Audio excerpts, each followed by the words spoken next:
Hola, buenas tardes. Bienvenidos de nuevo a nuestra serie de seminarios. Hoy tenemos la presentación de Marisela Martínez. Ella nos estará platicando hoy de rapaces diurnas y su respuesta ante huracanes. Hola, Marisela. ¿Qué tal? Buenas tardes. Hola, ¿qué tal? Bueno, bienvenida a nuestra serie de seminarios. Hoy tú nos vas a estar hablando entonces sobre la respuesta de las aves ante huracanes, estudios de rapaces en el bosque tropical seco, ¿verdad? Sí, así es. Ese es el tema para la plática de hoy. Ok, ¿sabes qué? La pantalla compartida se fue. No, ya no. ¿Podrías hacerlo de nuevo? Ok, a ver.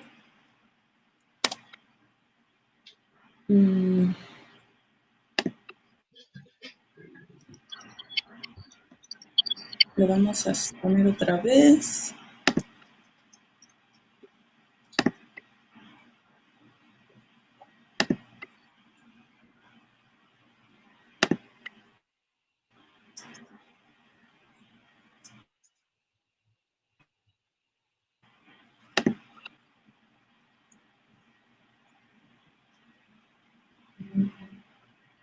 Ahí va, ¿eh?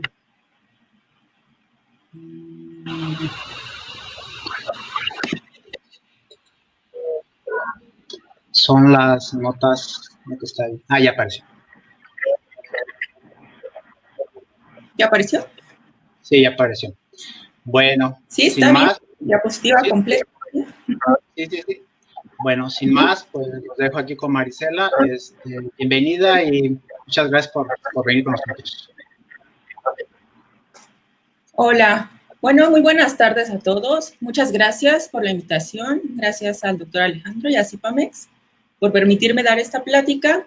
Y hoy vamos a hablar de las rapaces diurnas del bosque tropical seco, yendo un poco en tono con el webinar que tuvimos la semana pasada del mismo ecosistema. Y en este caso en particular vamos a hablar de cómo las aves, y en particular las rapaces, responden ante los eventos de huracanes. En esta charla voy a hablar primero brevemente de qué son las aves rapaces, algunas generalidades y su importancia en los ecosistemas, además de su estado de conservación, para posteriormente revisar cuáles son los efectos generales que tiene el paso de los huracanes en distintas aves, y después les voy a presentar los resultados del estudio que realicé en mi doctorado acerca de la influencia de un huracán mayor en la diversidad de rapaces diurnas del bosque tropical seco. Bueno, primero, ¿qué son las rapaces? Las aves rapaces, que también les llamamos aves de presa o aves de rapiña, son aves que principalmente son carnívoras y que cazan y se alimentan de vertebrados grandes. Estas aves se caracterizan por tener una visión muy aguda que les permite ubicar a sus presas a grandes distancias, y también se caracterizan por tener garras y picos curvos y afilados que les ayudan a capturar y a retener a estas presas, que regularmente son más grandes que ellas, y también a desgarrar y a perforar la carne de las mismas. Estas características que tienen las rapaces hacen que al mismo tiempo tengan un tamaño corporal grande en comparación con otros grupos de aves, y además ocupan áreas extensas para cazar. Y entre las distintas especies de rapaces que hay en el mundo, hay algunas especies que están adaptadas para vivir y alimentarse en hábitats abiertos como pastizales y praderas, y también hay especies que están adaptadas para vivir dentro de los bosques. Asimismo, presentan estrategias de cacería diferentes entre las especies, entre las distintas especies. Además, en general, las rapaces presentan una alta territorialidad. Esto quiere decir que defienden las áreas donde habitan y donde se alimentan, las áreas donde están sus nidos y donde tienen a su pareja, manifestando un comportamiento agonístico bastante llamativo. Y bueno, aunque hay muchas otras aves que también cazan otros animales, que consumen vertebrados y que también son carnívoras, el término aves rapaces es utilizado para referirnos a ciertos grupos de aves que incluyen en particular a las águilas, a las aguilillas, a los halcones y también a los carroñeros como los cóndores y los opilotes. Es así que los ornitólogos clasificamos a las aves rapaces en accipitriformes, que incluyen rapaces de hábitos diurnos como águilas, aguilillas y buitres del viejo mundo, Los falconiformes, que también son de hábitos diurnos, y se incluye aquí a los halcones, a los caracaras y a los halcones selváticos. Un grupo un poco más diferente son los estrigiformes, que incluye a las rapaces de hábitos nocturnos, que son los búhos y las lechuzas, y finalmente los catartiformes, que incluye aves que se alimentan de carroña, particularmente los cóndores y los opilotes del Nuevo Mundo o de América. Y en total tenemos 557 especies de rapaces en el mundo. Debido a estas adaptaciones que tienen las rapaces para cazar y para consumir carne, ellas funcionan como depredadores tope en los ecosistemas y en la red estrófica. También se les denomina consumidores terciarios. Este término de depredadores tope indica que pueden alimentarse de otros organismos que se encuentran en niveles tróficos por debajo de ellos, como algunos consumidores secundarios y los consumidores primarios, que son los que se alimentan de plantas. Ya que son depredadores tope, las rapaces presentan bajas densidades en los ecosistemas, es decir, no son tan abundantes como los otros organismos de los niveles inferiores. Y por esto se considera que son sensibles a los cambios en la abundancia de todos los niveles que están debajo de ellas. Pero al mismo tiempo, las rapaces tienen un rol regulatorio muy importante sobre las comunidades de las presas y ejercen algo que se llama efectos top-down, de arriba a abajo, sobre todas las comunidades de las que se alimentan y que están en los niveles inferiores. Por ejemplo, la disminución o la ausencia de los depredadores tope puede verse reflejada en un incremento en la herbivoría de consumidores primarios, y así se reduce la biomasa de algunas plantas, que incluso pueden ser algunas importantes para el hombre, y se afecta también el flujo de energía que hay en los ecosistemas. Además, también las rapaces que son carroñeras, es decir, que se alimentan de desechos orgánicos, juegan un papel también importante en los ecosistemas, pues se ha demostrado que estas aves consumen grandes cantidades de carroña y de estos desechos orgánicos, por lo que mantienen los ecosistemas limpios al reciclar toda esta materia y ayudan también a mantener el flujo de energía en las redes tróficas.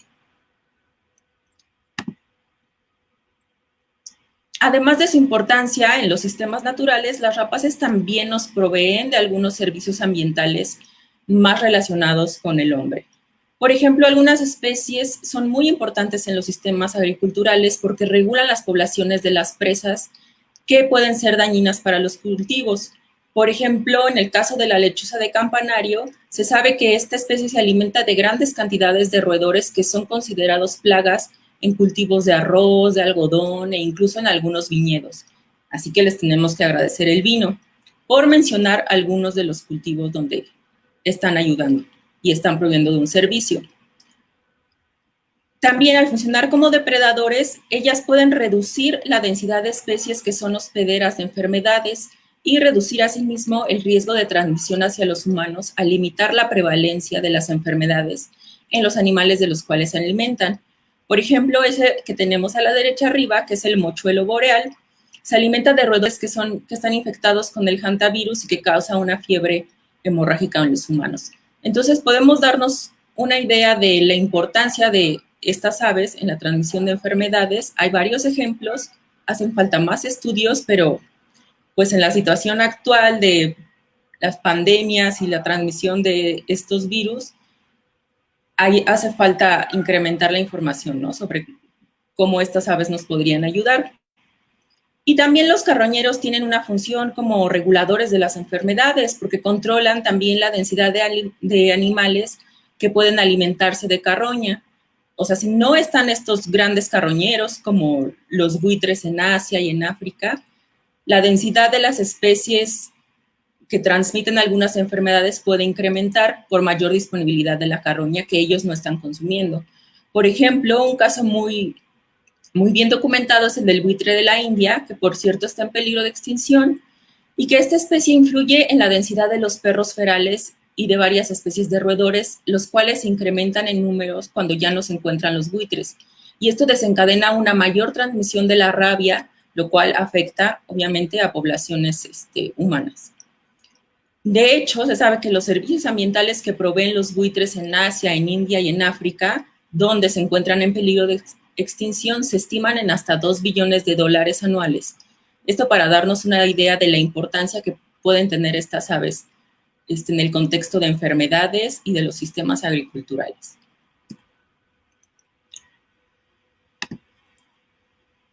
Y bueno, a pesar de la importancia que tienen en los ecosistemas y de los servicios ambientales que nos brindan, las rapaces están afectadas por distintos factores de origen antropogénico.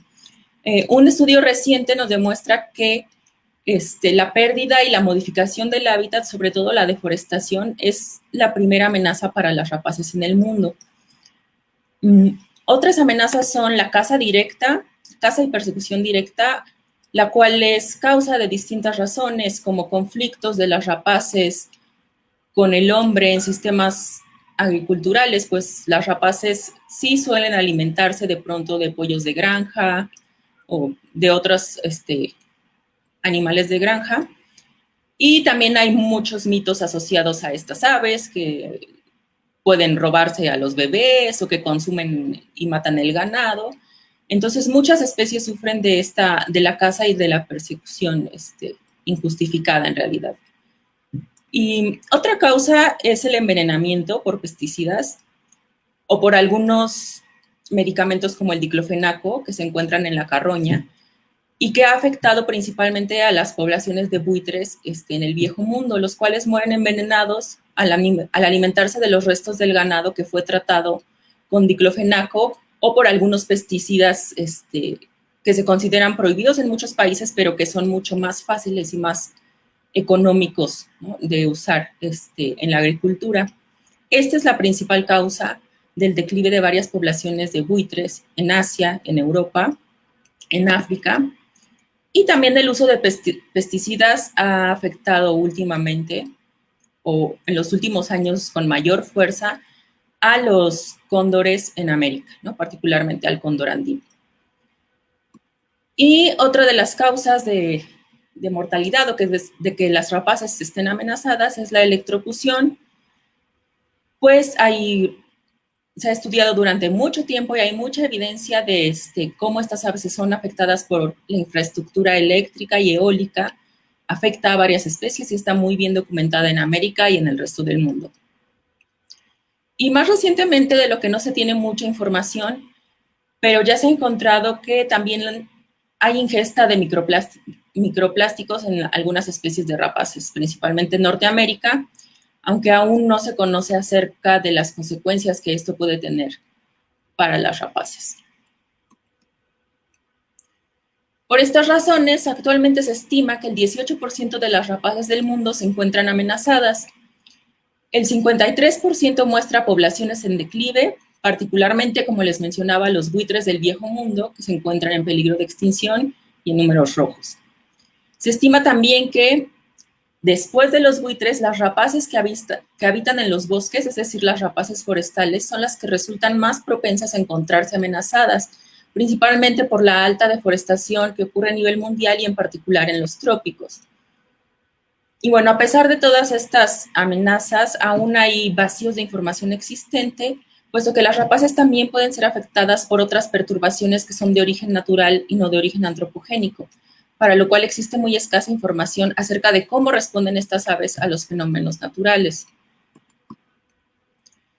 Y entre estos fenómenos naturales que pueden afectar a las rapaces están los huracanes, los cuales son tormentas muy severas que producen fuertes lluvias y fuertes vientos y que afectan tanto las áreas urbanas, rurales y las áreas naturales. ¿Y por qué resulta importante evaluar esto? Porque se ha determinado que la frecuencia y la intensidad de los huracanes ha incrementado en las últimas décadas y este incremento está relacionado con el cambio global, principalmente con el incremento en la temperatura del mar y en particular se ha estimado una mayor incidencia de huracanes categoría 5, que es la categoría más alta, que se caracterizan por tener vientos sostenidos de más de 250 kilómetros por hora y se consideran como catastróficos y altamente destructivos. Además, las afectaciones por huracanes de gran intensidad generan daños económicos muy importantes y cambios muy notables en el ambiente físico.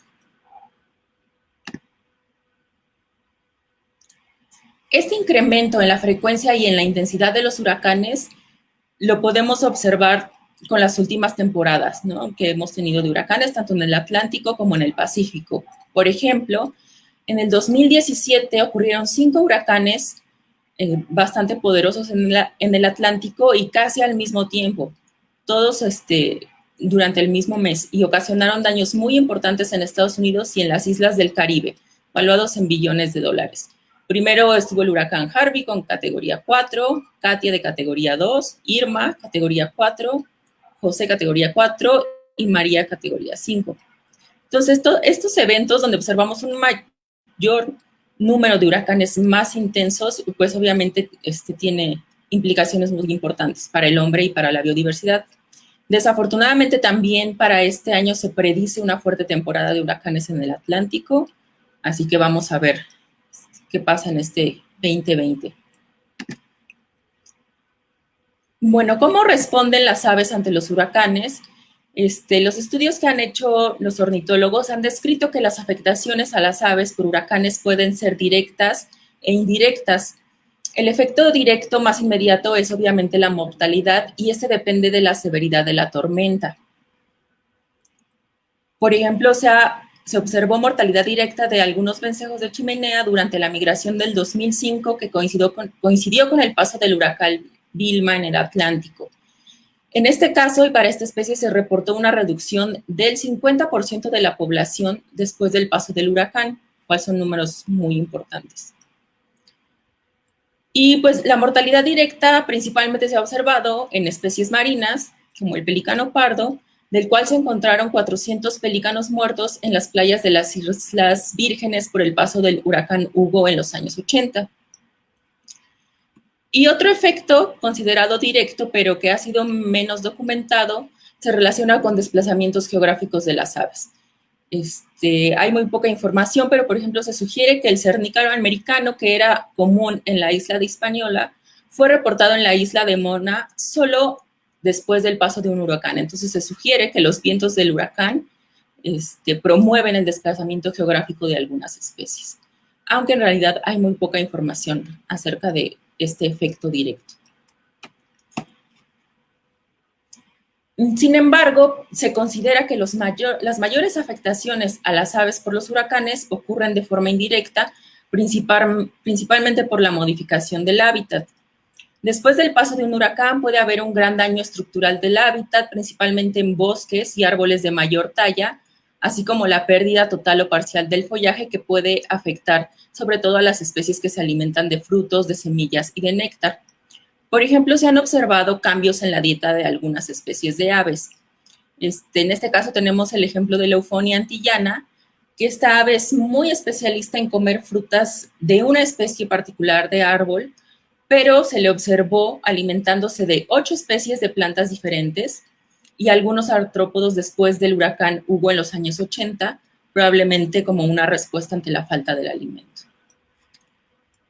También se ha observado que algunas aves realizan movimientos de hábitat, particularmente expandiendo sus áreas de actividad en busca de recursos después del paso de huracanes. Como ejemplo tenemos al colorín azul, que usualmente se encuentra en los bordes de bosque y en áreas más abiertas, pero fue encontrado en interiores de bosques después del paso de huracanes en el Caribe, probablemente porque había algunos recursos que esta especie pudo haber aprovechado con la apertura del bosque por los vientos de los huracanes. Y por último, otra de las respuestas que las aves muestran es el retraso en la reproducción. Y esto se ha observado principalmente para algunos citácidos, como la amazona puertorriqueña, que presentó un retraso de 3 meses en su temporada reproductiva después del paso de un huracán mayor. Y bueno, la mayoría de esta información que conocemos acerca de las respuestas de las aves ante los huracanes proviene de los ambientes insulares, sobre todo de islas del Caribe, y hay muy pocos estudios continentales. Y en general, el patrón general que podemos observar es que las aves frugívoras y las nectarívoras disminuyen en abundancia después del paso de los huracanes, mientras que algunas aves insectívoras pueden verse beneficiadas, incrementando en abundancia.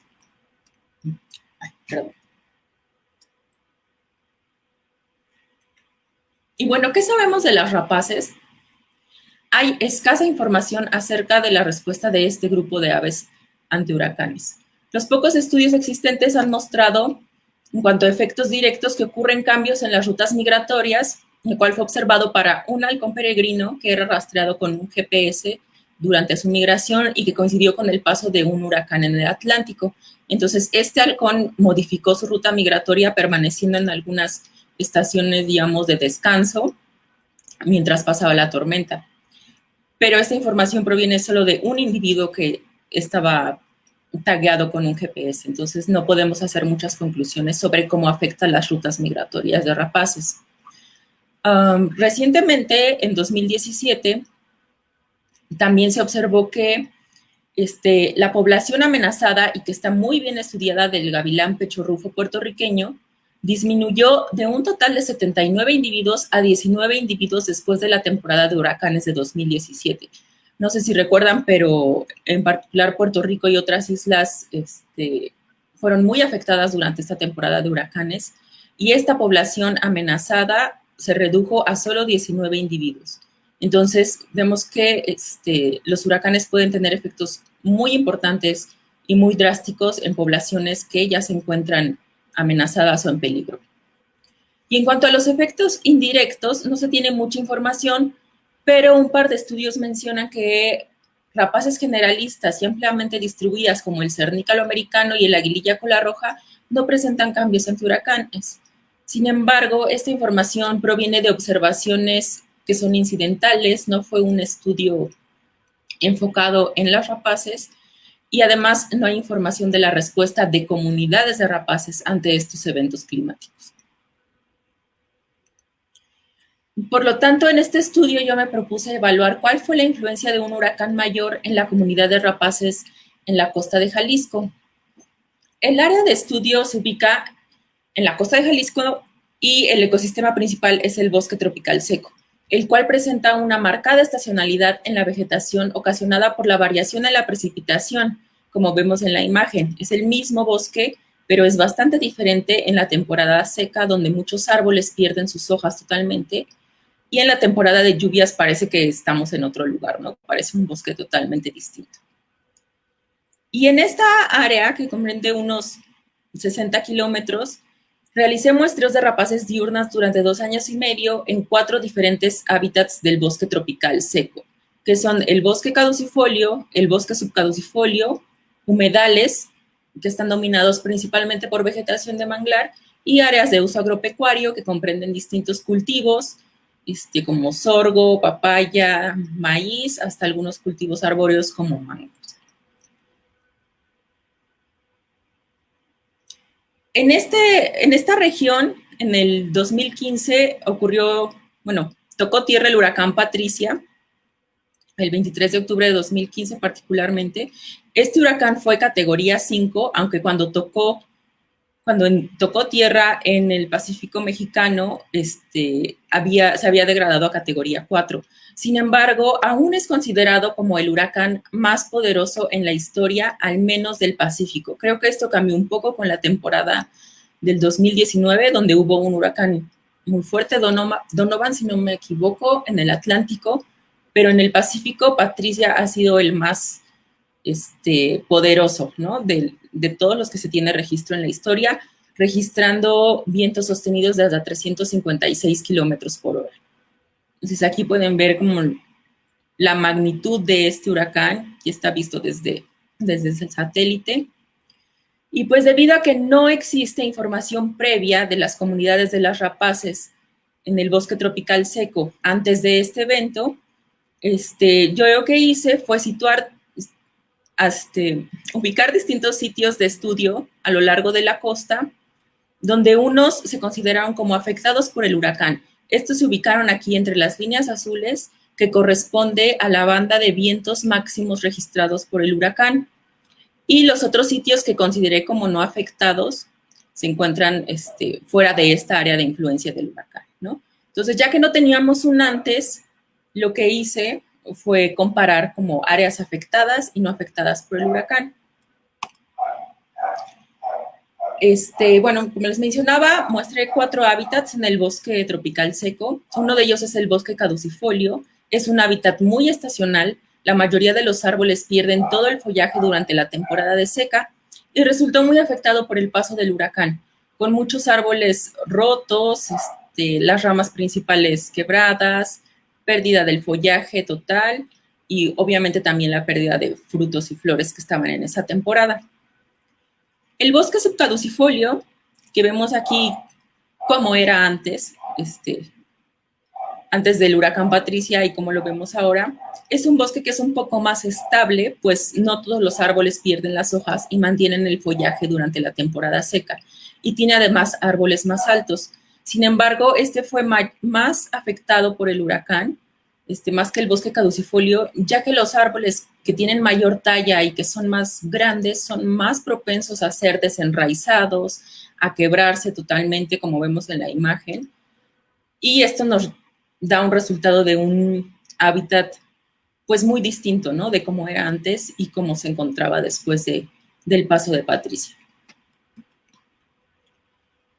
Otro hábitat fue los humedales, donde también realicé muestreos. Aquí vemos un humedal que no fue dañado por el huracán, contra otro que sí fue. Particularmente aquí en los humedales, los árboles de mangles no son muy altos, entonces no sufren ese desenraizamiento que tuvieron los árboles en el bosque subcaducifolio. Sí fueron doblados, sí se perdió el follaje, pero además estos sistemas presentan una muy alta regeneración después de las tormentas. No sé si saben, pero los manglares funcionan como una barrera contra los huracanes, tanto para las áreas naturales como para las áreas urbanas y rurales en la costa.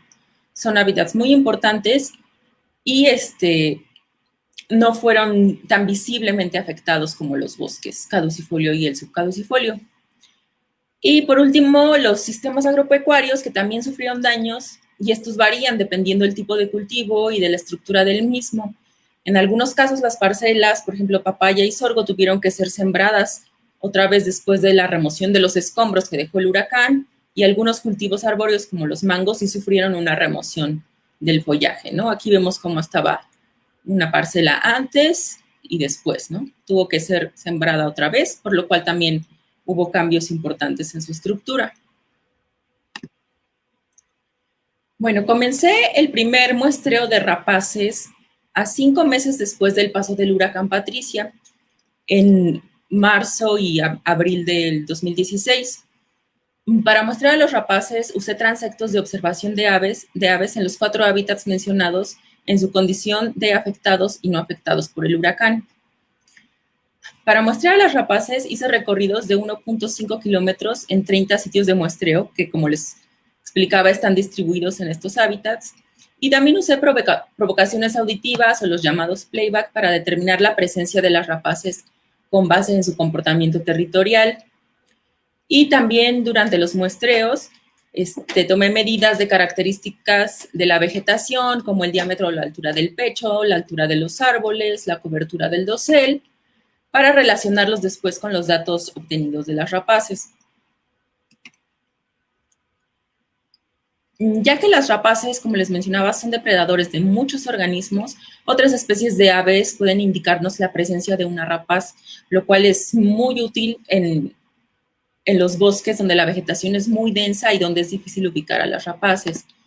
Por ejemplo, aquí podemos escuchar la vocalización de unos pericos que nos alertan sobre la presencia de una rapaz.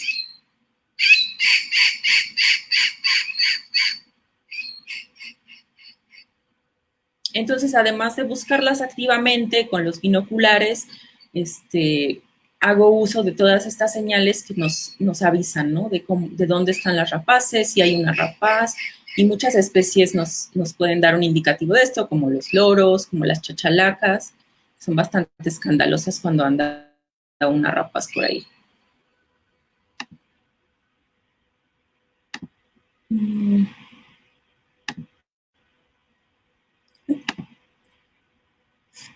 Y también estas provocaciones auditivas, mencionaba el playback, nos ayudan a ubicar a las rapaces en los bosques muy densos.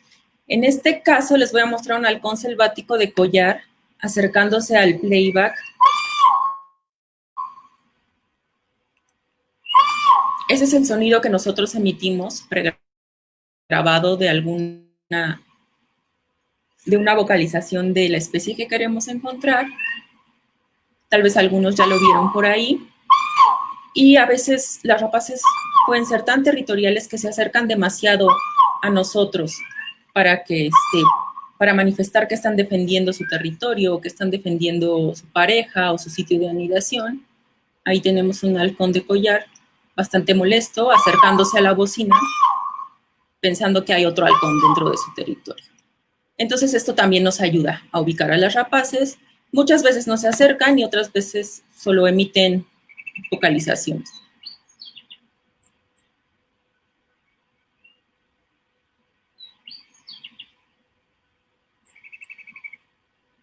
Ahí tenemos también a un gavilán pico ganchudo demasiado molesto, respondiendo a un playback, igual, probablemente pensando que hay otro gavilán invadiendo su territorio.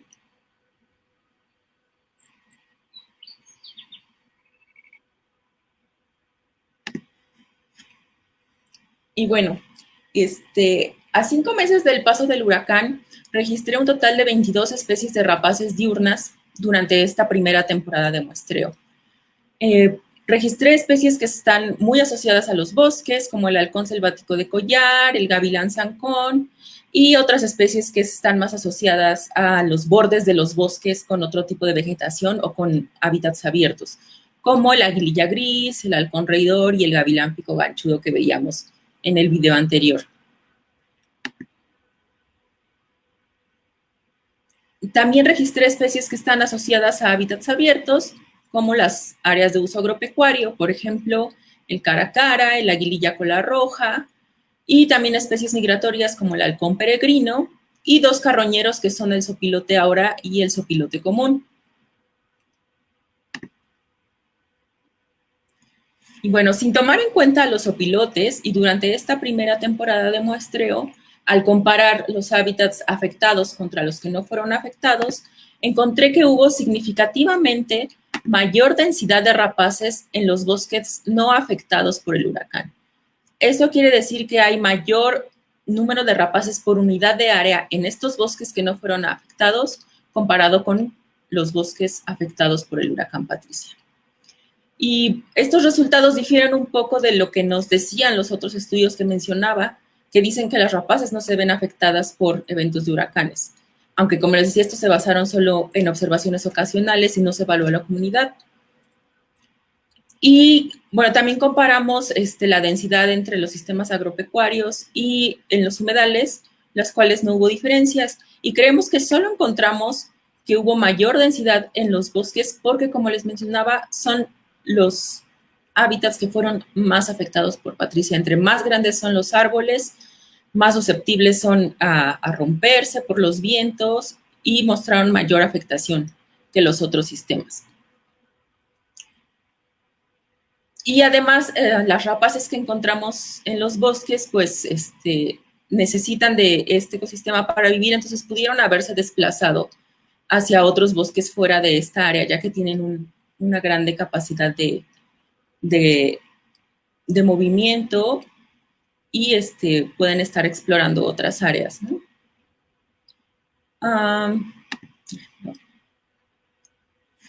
También comparamos la riqueza de especies, es decir, el número de diferentes especies encontradas en cada hábitat, y solo se observaron diferencias en la riqueza de especies en los humedales, donde, contrario a lo que observamos en la densidad, los humedales no afectados por el huracán tuvieron menor número de especies de rapaces comparado con los humedales afectados, los cuales tuvieron mayor número de especies de rapaces, es decir, más especies diferentes en estos hábitats a pesar del daño que sufrieron por el huracán. Ahora, estos gráficos que se llaman curvas de rango abundancia nos dan información acerca de la estructura de las comunidades de rapaces. Aquí les presento la curva de rango abundancia de los humedales no afectados y de los humedales afectados. Podemos ver que en los humedales fuera del área de vientos del huracán, las comunidades de rapaces constan de pocas especies indicadas por estos números y están dominadas por 1 o 2 especies que son bastante generalistas o de amplia distribución. Es decir, esta gráfica nos indica que entre más acusada sea la pendiente, la comunidad de rapaces es más dominada. Y por otra parte, en los humedales afectados, como ya les dije, encontramos mayor riqueza de especies, pero también encontramos una mayor equitatividad. Podemos ver que la curva, la pendiente aquí no es tan acusada, y esto quiere decir que la abundancia de las especies que están presentes, las cuales son más, se encuentra mejor distribuida y la comunidad no está tan dominada a comparación de los humedales en el área no afectada. Y bueno, estos resultados de una mayor riqueza y una mayor equitatividad de las rapaces en los humedales afectados puede relacionarse con el hecho de que estos sistemas no fueron tan afectados por el huracán, como les mencionaba. Los árboles estaban doblados, pero como son de menor altura, no fueron desenraizados, y además de que muestran una alta regeneración de plántulas y una recuperación muy rápida del follaje después de estos disturbios naturales. Y además también en estos sistemas ocurren algunos brotes temporales de insectos después del paso de un huracán y de otros invertebrados que pudieron facilitar una mayor riqueza y una mayor equitatividad de las rapaces diurnas al proveerles de algún suplemento alimenticio cuando estaban explorando otros hábitats, dejando de lado el bosque caducifolio y el bosque subcaducifolio. También, bueno, esta mayor riqueza y equitatividad puede estar relacionada con movimientos que hacen las rapaces en respuesta al disturbio. Nuestros resultados aquí sugieren que las rapaces usaron los humedales como un hábitat refugio a 5 meses del paso del huracán por la alta recuperación que muestran estos sistemas ante los vientos de huracanes. Y además la presencia de las rapaces forestales que solo anidan en los bosques, como el halcón selvático de collar, el guaco. Estas especies son muy características de bosques maduros, pero se encontraron también en los humedales afectados, ¿no? Entonces, esto nos habla de una expansión de sus áreas de actividad. Y posteriormente hice un análisis de similitud, el cual nos ayuda a evaluar cómo difiere la composición de rapaces en los diferentes hábitats y podemos ver qué tan similares son entre sí con base en las diferentes especies que están presentes en cada uno. En el clúster de arriba, que corresponde a los hábitats no afectados por el huracán, podemos ver que los bosques subcaducifolios, que son los que tienen los árboles más grandes, presentan la comunidad de rapaces más distinta. Vemos cómo se separa aquí en el árbol, donde las especies, otra vez características de los bosques, como el halcón selvático de collar, el aguililla negra mayor, el gavilán zancón y el gavilán pico gancho, son especies comunes en este bosque y raramente se encuentran en otros hábitats, digamos en condiciones naturales, ¿no? Sin un disturbio. Mientras que en el de abajo, en el clúster de abajo, vemos que los humedales tienen comunidades más distintas que todos los otros hábitats, donde el aguililla caminera, por ejemplo, fue la especie más común solo en este hábitat y solo en esta condición de afectado. El halcón de collar, como les decía, muy característico de los bosques, fue de las especies más comunes en otros hábitats que fueron afectados. Decía, como confirmando esta hipótesis del movimiento y de la expansión de sus áreas de actividad. Y entonces, en conjunto, estos resultados nos dicen que a 5 meses, en un periodo corto, más o menos, no inmediato, pero en un corto plazo, las rapaces realizan movimientos y expanden sus ámbitos hogareños, saliendo de los bosques afectados, reduciendo su densidad en estos bosques y usando otros hábitats alternos como los humedales, que les pueden funcionar como un refugio tras un disturbio. Posteriormente, para poder evaluar la respuesta de las rapaces ante el huracán a mediano plazo, seguí haciendo muestreos durante 4 periodos más correspondientes a las temporadas de secas y lluvias en la región. Así tuvimos 5 temporadas de muestreo, de las secas 2016 hasta las secas 2018. Y recordemos que estamos trabajando en un hábitat altamente estacional, por lo que también es necesario incorporar este aspecto en los análisis. En resumen, no voy a mostrar los gráficos, pero encontramos que La estacionalidad del bosque seco influye en la abundancia y en la riqueza de las rapaces diurnas, tanto en el área afectada como en el área no afectada del huracán, donde en particular encontramos mayor diversidad de rapaces durante la época seca o la temporada de secas. Y esto concuerda con otros estudios que han encontrado esta variación estacional en la abundancia de rapaces en otros ecosistemas también altamente estacionales de América. Y este mayor número de rapaces y de especies en las secas puede estar relacionado con la presencia de las especies migratorias durante esta temporada, las cuales están mejor representadas en las secas que en las lluvias. Y en particular yo tuve mayor número de registros de rapaces no residentes durante la época seca.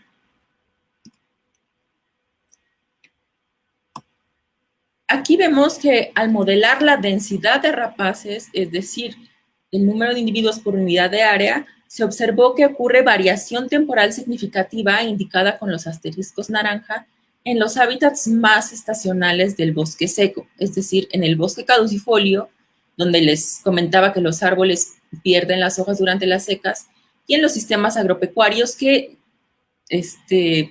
presentan distintas fluctuaciones dependiendo del tipo de cultivo, del tipo de riego, de la heterogeneidad que hay entre los cultivos en estas áreas, ¿no? Entonces, estos hábitats que son más estacionales tienen variación temporal significativa en el tiempo, ¿no? Me falta aquí el eje de las X. Ay, perdón. Ay, se fue. Corresponde a cada una de las temporadas de muestreo, ¿no? Ya a un año del paso del huracán, a partir de un año del paso del huracán. Entonces, en las áreas no afectadas, el bosque subcaducifolio y los humedales, que son sistemas más estacionales, no presentaron fluctuaciones significativas en la densidad de rapaces. Por otra parte, en los hábitats afectados por el huracán, podemos observar que hubo variación temporal significativa en todos los hábitats, incluso en los más estables en estacionalidad. También podemos notar que estas fluctuaciones estacionales hay un decremento en la densidad de rapaces en el tiempo en los humedales, lo cual nos puede hablar de su función como un refugio temporal para estas aves, pero que tal vez estuvieron regresando hacia los bosques afectados donde tenían sus territorios. Les comentaba, son altamente territoriales, son fieles a sus sitios de anidación, los utilizan un año y el siguiente, si fue exitoso, y son muy fieles a las mismas áreas, por lo que pudieron estar variando en densidad, usando los humedales temporalmente como un refugio, pero regresando hacia los bosques donde tienen sus territorios. Otra vez utilicé un análisis de similitud de las comunidades de rapaces en las temporadas de secas y lluvias. En el área no afectada por el huracán, podemos observar que en las secas, la mayoría de los sitios que muestramos se agrupan de acuerdo al hábitat. Y tanto en secas como en lluvias, los humedales muestran comunidades muy distintas, ¿no? Que, como vimos, están principalmente dominadas por pocas especies que son muy generalistas. Mientras que en el área afectada por el huracán, durante las secas, estos datos resumen las 4 temporadas de muestreo últimas. Vemos que también los humedales mantienen esta agrupación, ¿no? Siempre se mantienen, lo cual indica su importancia como un hábitat muy particular para las rapaces. Y además, este resultado significativo que vemos aquí del ANOCIM nos indica que los hábitats son diferentes entre sí, menos en la temporada de lluvias, donde observamos una mayor similitud entre todos los hábitats, aunque los humedales se siguen agrupando, lo cual nos puede hablar de que en las áreas afectadas por el huracán y particularmente en la temporada de las lluvias, las rapaces pueden estar más dispersas, aunque siempre manteniendo esta particularidad de comunidades en los humedales. Y bueno, ¿qué pasó con los opilotes? En el caso de los carroñeros que ocurren en el área de estudio, que son el sopilote aura y el sopilote común, la evidencia nos ha demostrado que estas especies están principalmente asociadas a hábitats abiertos. Si ustedes los conocen, es común verlos en los cultivos, en la playa, incluso sobre todo el sopilote común en las ciudades, pero tienen diferencias en su historia de vida que podrían tener una influencia en cómo responden ante los huracanes y en sus relaciones con el hábitat. Hicimos unos análisis un poco diferentes. En el caso de los opilotes, para esto usé las variables medidas de la vegetación, que como les mencionaba fue la distancia entre los árboles, altura de los árboles, diámetro de altura del pecho y variables medidas a escala del paisaje, sobre todo de composición. Es decir, el porcentaje de cada cobertura, el porcentaje de bosque, el porcentaje de agropecuario, el porcentaje de humedales, etcétera, medidos en un área de 3,000 hectáreas para cada sitio de muestreo. Y estas variables las utilicé para evaluar algunos modelos relacionando las variables de vegetación y del paisaje con la abundancia de los opilotes. Usando los mismos métodos de observación de rapaces fue como censé a los opilotes, pero sin el uso del playback, ya que ellas no son tan territoriales y no emiten tantas vocalizaciones. Entonces, lo que pudimos observar aquí, ver en este recuadro de la izquierda, es que en las áreas no afectadas por el huracán, los resultados de los modelos nos demostraron que la abundancia de los opilotes está positivamente influenciada por variables de hábitats abiertos, como una mayor distancia entre árboles y una menor altura de los mismos, lo cual concuerda con otros estudios que nos afirman que estas especies son asociadas a hábitats no forestales. Entre más abiertos estén, ellas son más abundantes. Sin embargo, en la parte afectada por el huracán, o bajo condiciones de un disturbio severo, lo que pudimos observar es que la composición del paisaje tuvo una mayor influencia en la abundancia de los opilotes. En particular, aquí tuvimos que la abundancia de estos carroñeros se ve favorecida por una mayor extensión de los humedales y de las áreas agropecuarias en el paisaje. Y aquí particularmente la altura de los árboles tuvo una influencia significativa promoviendo la abundancia de los opilotes en el área afectada, lo cual sugiere que estos carroñeros requieren de alguna estructura de los árboles que pueden usar para percharse o para anidar, como en el caso del sopilote aura, que utiliza árboles para anidar. Y pues de forma similar a lo que observamos para las otras rapaces diurnas, los humedales cobran importancia para los opilotes en el área afectada por el huracán.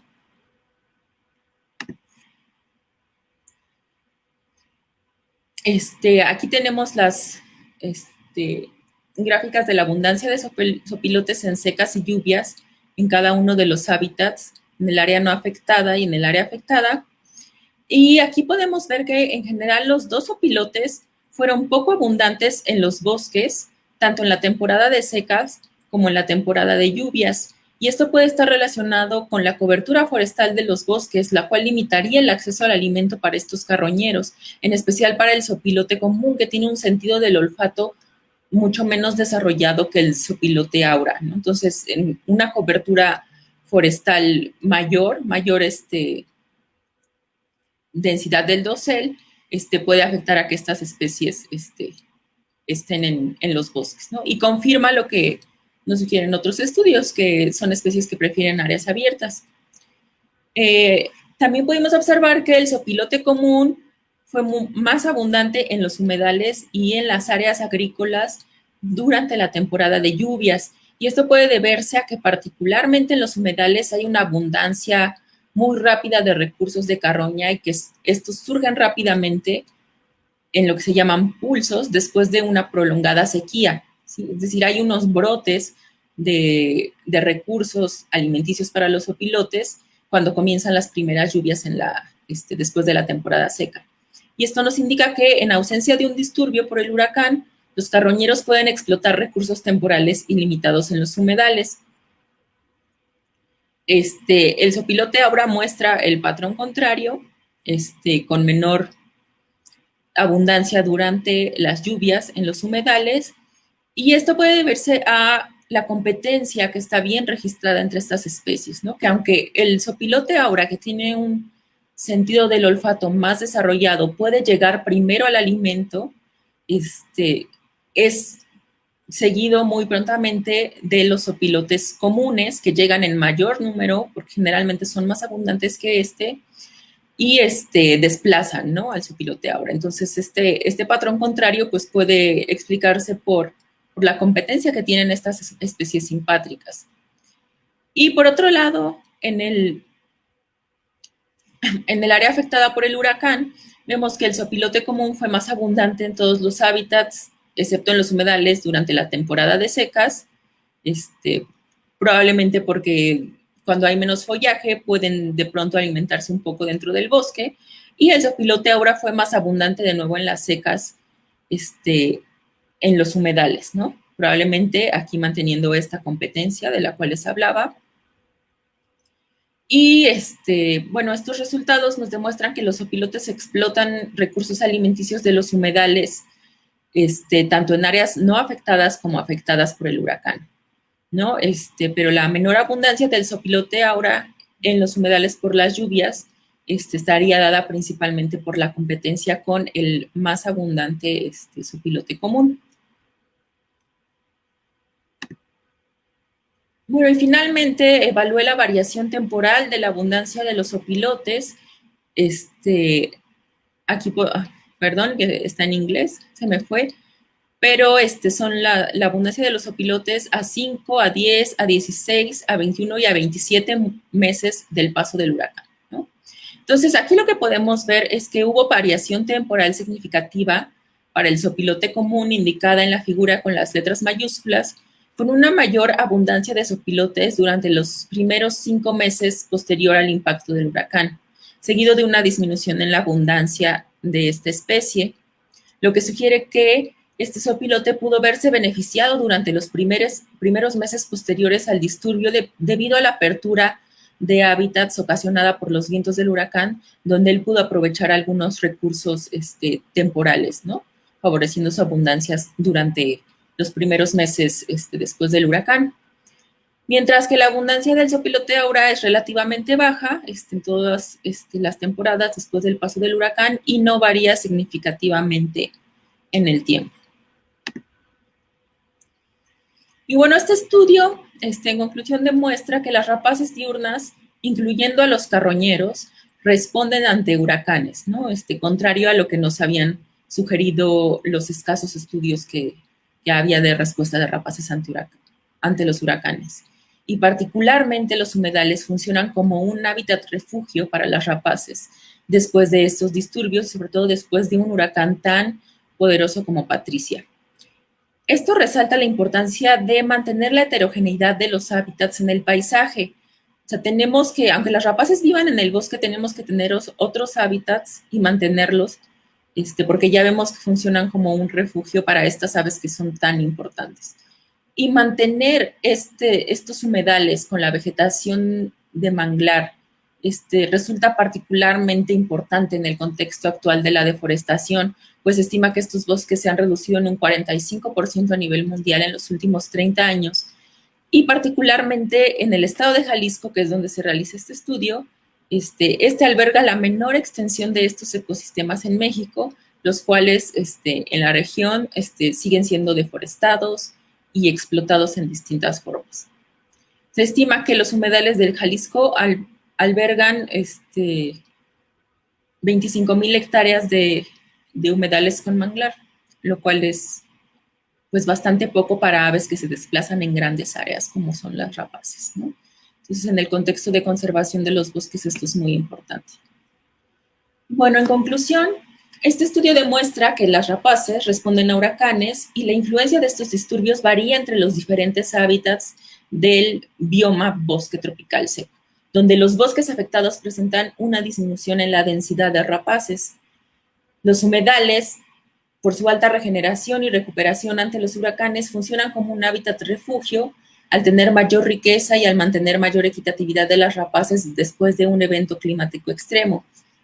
El paso de un huracán puede influenciar el uso del hábitat de las rapaces, promoviendo la expansión de sus áreas de actividad, además de que las fluctuaciones estacionales más marcadas en los hábitats afectados reflejan un efecto prolongado del huracán a mediano plazo en la densidad de las rapaces diurnas del bosque tropical seco. Bueno, como mencionaba en la diapositiva anterior, los humedales, que son muy resilientes a huracanes, cobran mucha importancia para las rapaces depredadoras y para las rapaces carroñeras, que pueden suplementar su dieta con los recursos que ofrecen estos bosques, humedales y manglares. Y bueno, eso es todo. Quiero agradecer a las instituciones que apoyaron este proyecto durante mi doctorado y en particular a la doctora Catherine Renton, mi tutora y coautora de estos trabajos. Y también gracias a mis compañeros del Renton Lab que contribuyeron en este estudio.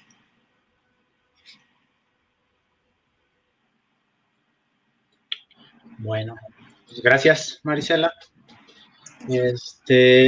Vamos a ver mientras si salen algunas preguntas. Entonces, ¿qué significa esto? Que es punto para los humedales, ¿verdad? Sí. Hay mucha información sobre la importancia de los humedales. O sea, hasta este momento yo no conocía que fueran importantes para las rapaces. No hay otro estudio que lo demuestre, pero, o sea, sabemos que son barreras contra huracanes, que nos protegen de las tormentas, del oleaje, y que son muy importantes para invertebrados, para otras aves, funcionan como estaciones de alimentación para las aves migratorias. Y ahora añadimos esto, ¿no? También son importantes para los depredadores tope y para los carroñeros. Sí, se me hace muy interesante esto. Aquí pregunta, déjalo pongo. Pregunta Carlos Villar. Si correlacionaste la abundancia de presas con la abundancia de rapaces en las dos áreas afectadas y no afectadas. No, ya que yo estuve trabajando con comunidades de rapaces y entre ellas hay especialistas de dieta y generalistas de dieta, es muy difícil tener una estimación o un muestreo de campo de todas las presas de las cuales se alimenta una comunidad de 22 especies de rapaces. O sea, no tenemos esa información. Podría ser correlacionarla con estimaciones de abundancia que han hecho otros estudios, tal vez de algunos roedores, de aves, pero no, yo no lo hice en este estudio, porque estamos comparé hábitats afectados contra los no afectados, pero claro que es una parte muy importante porque mucho de las rapaces está determinado por la abundancia de las presas. Es difícil de estimar para toda una comunidad, pero es muy importante. Si se pudiera hacer, estaría muy bien. Sí, particularmente en este sitio, ¿no? Si afectó a las rapaces, seguro afectó a todo lo que está debajo de ellos, ¿no? Y ahí se va la cadenita, como tú mencionabas, ¿no? Sí, como les mencionaba, o sea, es muy difícil seguir estas, más que cadenitas, estas redes, pero bueno, para los que conocen la región de estudio saben que Chamela es un bosque muy estudiado, afortunadamente, y hubo varios estudios que de otros organismos después del huracán Patricia, y sí se observaron cambios en las comunidades de reptiles, de anfibios, de aves, no recuerdo si hay otro, creo que no, pero al menos de reptiles y anfibios y de roedores también. Entonces es un poco difícil seguirlo por la dieta de cada especie, pero sí hubo cambios importantes, ¿no? Algunos reptiles se vieron beneficiados por el huracán, algunos no, algunos anfibios sí, algunos no, entonces también varía entre las especies. Entonces, pero sí, o sea, podrían posteriormente relacionarse estos estudios con lo que yo encontré de las rapaces y seguramente sería muy enriquecedor para complementar el tema. Oye, algo que me quedaba la duda, mencionabas que lo más que se conoce de esto es a partir de especies isleñas y que básicamente ellos han dicho que no han detectado un efecto, ¿no? ¿Hasta qué punto esto de que no ha reportado un efecto es en realidad un reflejo de que es un sistema isleño y acá es un sistema continental? En el sistema isleño que han tenido más impacto de huracanes, ¿no? A comparación de este sitio. Sí, son sistemas bastante diferentes, no solo en el aspecto de ser una isla y de evaluar esto en un continente, sino que regularmente en los sistemas insulares ocurren muy pocas especies de rapaces. ¿Acaso hay 2 o 3 o 4? Entonces, son sistemas muy distintos, hay menos competencia, las poblaciones tienen números más pequeños que las continentales, son muy diferentes en realidad. Y les recuerdo, como mencioné, que esta información que proviene de las islas acerca de las rapaces fueron en realidad solo unas observaciones incidentales que hicieron cuando estaban muestreando otras aves, y lo cual no es muy adecuado para las rapaces. Por ejemplo, los puntos de conteo, ¿no? Para rapaces, pues no nos sirven, es muy baja la probabilidad de que vas a encontrar rapaces en puntos de conteo, por eso usamos mejor transectos. Entonces, también es muy difícil compararlos. Por ejemplo, en algunas islas solo ocurre una especie de rapaz, entonces, no hay las mismas interacciones que se encuentran en los continentes, ¿no? Entonces, son sistemas muy diferentes. Con la información que hay es muy difícil compararlos. Ok, bueno, te mandan saludos de Brasil. Elena, te manda también saludos Rafa. Gracias. Mariana Camacho, también te manda saludos. Rodrigo Martínez.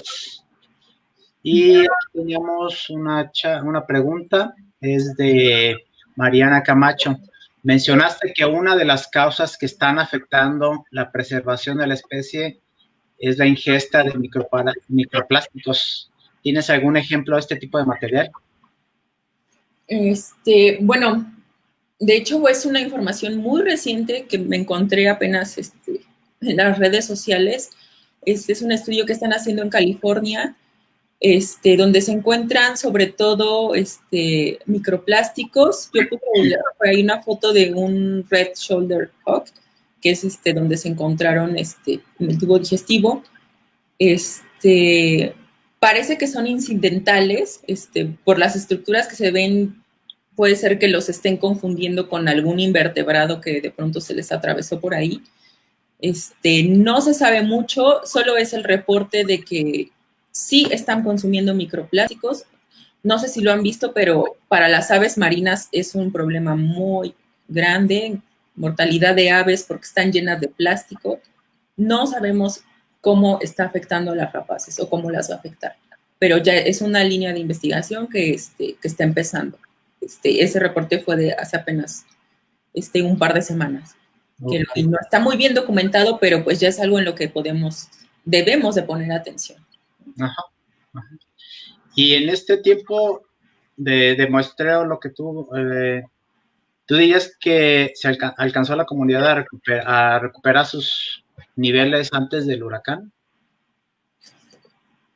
Pues, bueno, no tenemos un antes, como les mencionaba, no tenemos un antes de Patricia en datos de rapaces, entonces es difícil hablar de recuperación, pero sí puedo hablar de que las rapaces tienen comunidades que son resilientes.